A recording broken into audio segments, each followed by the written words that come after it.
सो आपकी जो educational background है, आपके ख्याल में जनरल ऑडियंस के लिए आपका बैकग्राउंड रेलेवेंट होना ज़रूरी है सीएसएस को क्वालिफ़ाई करने के लिए या ये मिथ है? बैकग्राउंड रेलिवेंट ही होता है।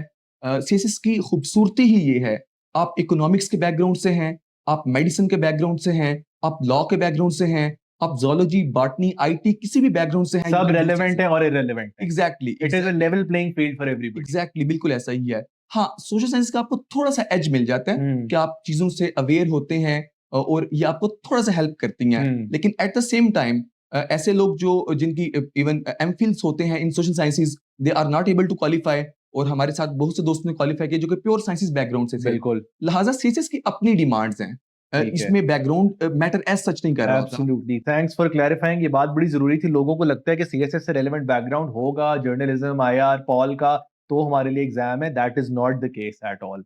अच्छा सर, ये बताएँ कि आपने रिटन में आपका स्कोर क्या था? अभी लास्ट ईयर क्या था या पिछले अटेम्प्ट में क्या था?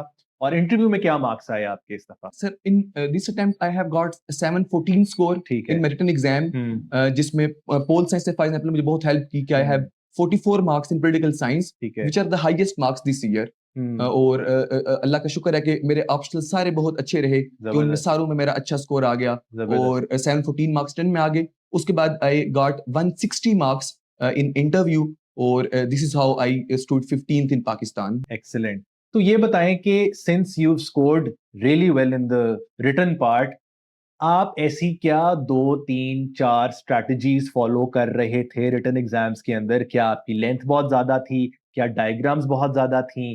आपने क्या किन चीज़ों का ख़्याल रखा कि आपको कंसिस्टेंटली सारे ही सब्जेक्ट्स के अंदर एक बहुत एग्रीगेट स्कोर ऊपर मिल गया? नंबर एक बात तो ये है कि सीएसएस रिवार्ड्स क्वालिटी। हुँ, सीसीएस में क्वालिटी को बहुत एज मिलता है। हुँ। इसमें ये ज़रूरी नहीं है कि आप बहुत ज़्यादा शीट्स लिख कर आएँ। आप थोड़ी शीट्स लिख लें, आप 4, 5, 6 शीट्स लिख लें, लेकिन आप अच्छी क्वालिटी प्रोड्यूस इवन करें। 6 sheets are more than enough. More than enough, more than enough. मेरी अपनी 6 ही शीट्स थी। आई स्टार्टेड फ्रॉम 4, और इवेंचुअली मैंने बढ़ा के 6 टू 7 शीट्स पे अपने आंसर्स को मैक्सिमाइज़ किया, और this was my own length. तो शीट से मुराद ये है कि साइड्स कितनी है? 7 टू एग्ज़ैक्टली, 8 साइड्स एग्ज़ैक्टली भी sir. Are more than enough. More than enough, 8 तो मेरा ख़्याल है कि बिल्कुल। बहुत और परफेक्ट वो। आपने क्या फ़ॉलो किया इसके अ, साथ-साथ हाई उस स्कोरिंग के लिए? क्वालिटी इंश्योर करने के साथ-साथ इसके बाद पे प्रेजेंटेशन आ जाती है कि आपके ज़हन में बहुत सारी बातें हैं, लेकिन उनको इस अंदाज़ में पेपर प्रेज़ेंट करना कि एग्ज़ामिनर को वो एग्ज़ामिनर पढ़े भी उन्हें। हुँ, मेरे एक जो डिबेट्स में टीचर थे, वो ये कहा करते थे कि आपने अपना पॉइंट, जो आपका लिसनर है, उसको ज़बरदस्ती सुनाना है कि हाँ, हुँ, ये मेरा पॉइंट है।